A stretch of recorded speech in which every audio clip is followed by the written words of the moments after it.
Ki mecha selicha leman tivare. Nous récitons ce verset des Tehillim, ce verset du chapitre 130, lorsqu'on récite les Tachanoun, les Tachanonim, les supplications toute l'année, lorsqu'on récite les Slichot, et on récite de Rosh Hashanah Yom Kippour tous les matins, dans ce très célèbre chapitre des Tehillim, le chapitre 130, dans lequel on dit à Dieu, toi Dieu tu pardonnes, dans quel but tu nous pardonnes? Afin que nous apprenions à te craindre. On craint plus une personne si on sait que son pardon connaît une limite. Dans une relation, je respecte plus si je sais qu'il y a une certaine limite à ne pas dépasser.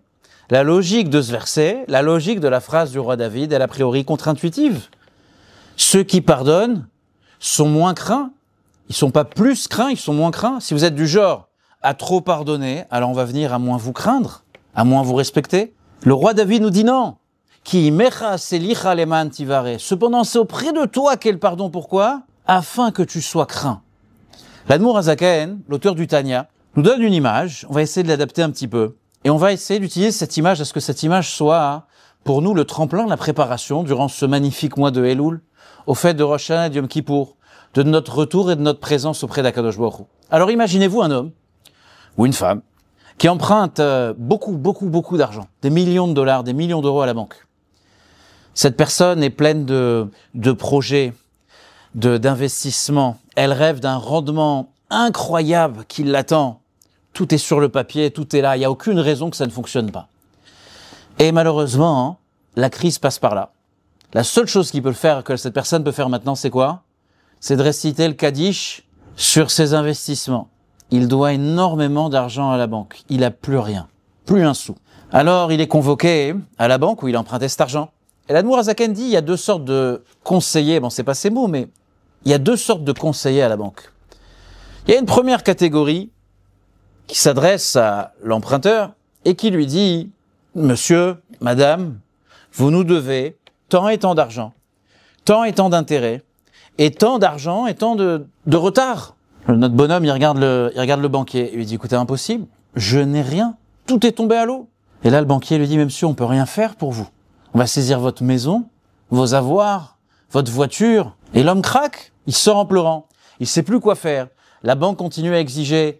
Sa femme tombe malade. Il sait même pas par où commencer. Mentalement, il abandonne et physiquement, il est en train de disparaître. Ça, c'est un premier style de relation, dit l'Admour Hazaken. Il y a un second style, il y a une autre forme dans la vie. On peut tomber sur un responsable de la banque qui dit la chose suivante. Écoutez, je comprends qu'il y a une grosse crise qui est passée. Je comprends que votre projet est tombé à l'eau. Et je comprends que vous allez avoir beaucoup de mal à nous rembourser. Mais dites-moi déjà ce que vous pouvez faire. Qu'est-ce que vous pouvez faire? Quel est le minimum que vous pouvez faire? Je peux vous rajouter quelques années. Je peux vous donner 20 ans, 25 ans. Est-ce que je peux réduire les intérêts? Venez, vous et moi, on va élaborer ensemble un plan pour sortir de ce problème-là. Un plan qui soit respectueux de votre situation. Quelle va être la réaction de notre héros, entre guillemets, dans cette histoire-là? Lorsqu'il va rentrer à la maison, il va dire à son épouse, il va lui dire, tu sais, on doit rembourser ce qu'on a emprunté. On va devoir payer. C'est là que le banquier, c'est là que la banque, c'est là que l'institution crée du respect. Quelque part, de cette petite image, on sort quelque chose d'extraordinaire par rapport aux fêtes, par rapport au mois d'Elul, Rosh Hashanah et Kippour. On a trop l'impression, on subit trop cette forme de culpabilité à l'intérieur de nous qui nous dit « je serai incapable de rembourser ». Dieu me donne la vie, Dieu me donne une femme, des enfants, de la famille, de l'amour, de la gentillesse, du bonheur, des difficultés certes. Et je m'oublie, je me compromets certaines fois. Et Dieu, avant les fêtes, j'ai l'impression que Dieu m'appelle et dit « il va falloir tout rembourser, et ce en une fois, avec intérêt, etc. etc. » Si c'était l'attitude de Dieu, alors c'est la banqueroute. L'Admour Hazaken dit non. Ki mecha selicha leman tivare. Dieu nous dit la chose suivante, mon fils, ma fille, parle-moi de tes projets, parle-moi de tes batailles, parle-moi de ta récession dans ta vie personnelle, parle-moi de ta dépression, parle-moi des luttes qui sont les tiennes, et surtout, parle-moi de ton projet, parle-moi de ton rêve, parle-moi du bonheur que toi tu espères. Viens, on va, durant ces fêtes de Tishri, élaborer ensemble un plan pour sortir de toutes ces difficultés. Et là, qu'est-ce que je suis en train de me dire? Si Dieu s'adresse de cette manière-là, je serais très gêné si je fais aucun effort. Je vais dire à Dieu, bien sûr que je veux travailler avec toi. Bien sûr que je veux avancer avec toi. Tu me tends la main, eh ben, j'avance, je suis là. Imaginez-vous un enfant dans une famille, un enfant qui a des parents qui ne sont jamais satisfaits. Quoi qu'ils fassent, quoi qu'ils disent, c'est jamais assez, c'est jamais suffisant. Et chaque erreur de cet enfant est toujours une mise en évidence du défaut incroyable de cet enfant. À un moment donné, un enfant qui vit dans un tel foyer, il va littéralement tout abandonner. Il va ressortir de la relation, et il va ressortir presque limite de la vie elle-même.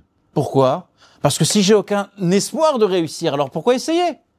Si je suis toujours critiqué, si je suis un bon à rien, alors à quoi bon ? Cet enfant-là, mêlé de cynisme, de rébellion, de douleur et surtout de désespoir, il va venir rompre cette relation. David, le roi David vient et nous dit la chose suivante. Lorsque les fêtes approchent, lorsqu'on se doit de revenir vers Dieu, de revenir à notre véritable essence, à notre véritable moi, il faut comprendre la chose suivante. Ki imecha selicha, toi Dieu, tu nous offres le pardon afin qu'on apprenne à te craindre, à te respecter véritablement. Dieu ne demande pas la perfection. Dieu demande seulement d'être responsable. Dieu demande seulement de s'inscrire dans un mouvement qui est véritable. Viens, rencontre-moi à mi-chemin, nous dit Akadosh Baruch Hu. C'est ce que, durant le mois d'Elul, lorsqu'on récite les slichot, lorsqu'on vérifie notre filine mezuzot, lorsqu'on prend de bonnes décisions pour avancer vers Akadosh Baruch Hu, d'avancer dans notre pratique, Dieu dit la chose suivante, je veux que ça fonctionne pour toi. Je veux que tu aies la vie qui ait le plus de sens. Tu aies la vie la plus belle, la plus réussie, la plus puissante, la plus heureuse. La seule chose à laquelle Dieu aspire au jour d'aujourd'hui, c'est de faire que notre vie est une réussite ultime. Et ça, le roi David l'exprime en disant « Ki mecha selicha leman tivare » parce qu'en fait, toi Dieu, tu nous offres ce pardon afin que tu sois craint. Dieu nous demande une chose, associez-vous à moi. Donnez-moi la main. On va faire un pas ensemble. Un pas authentique, un pas véritable, mais on va le faire ensemble. Ça, c'est le concept de la Teshuvah. Ki mecha selicha, le pardon, il est là. Dieu va nous pardonner. Dieu va nous accorder cette bonne et douce année. Pourquoi ? Comment ? Parce que, en nous faisant confiance à Kadosh Baruch Hu, c'est que notre respect, notre amour va croître, va grandir à l'intérieur de nous.